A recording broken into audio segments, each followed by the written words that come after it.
Hello friends, మీలో ఎంతమందికి mangoes అంటే ఇష్టం కామెంట్ చేయండి. అసలు ఈ క్వశ్చనే రాంగ్ అనుకుంటా. అసలు మ్యాంగోస్ అంటే ఇష్టం లేని వాళ్ళు ఎవరైనా ఉంటారా చెప్పండి? సమ్మర్ వచ్చిందంటే నాలాగే అందరూ కూడా మ్యాంగోస్ కోసం వెయిట్ చేస్తూ ఉంటారు కదా! ఏ సీజన్‌లో దొరికే ఫ్రూట్‌ని ఆ సీజన్‌లో ఫుల్‌గా లాగించేయడమే మన పాలిసీ. అది మ్యాంగో అయినా సరే, ఇంకే ఫ్రూట్ అయినా సరే.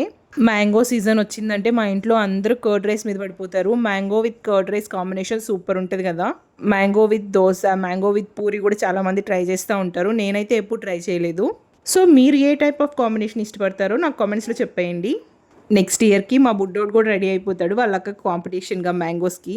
మేమెప్పుడు బయట మార్కెట్‌లో దొరికే మ్యాంగోస్ తెచ్చుకోము. డైరెక్ట్‌గా తోపు నుంచే కోసుకొస్తారనమాట. సో, అవి చెట్లోనే పండుంటాయి కాబట్టి టేస్ట్ అయితే నెక్స్ట్ లెవెల్ ఉంటాయి. సీజన్ స్టార్ట్ అయిన తర్వాత ఇవే మా ఫస్ట్ మ్యాంగోస్. కొంచెం లేట్‌గా తింటున్నాము. లేట్‌గా తిన్నా గానీ టేస్టీగా తినడం ఇంపార్టెంట్ కాబట్టి నో రిగ్రెట్స్. మ్యాంగో లవర్స్ అందరూ ఈ వీడియోకి ఒక లైక్ కొట్టేయండి. చూద్దాం నెక్స్ట్ వీడియోలో ఎంతమంది మ్యాంగో లవర్స్ ఉన్నారో.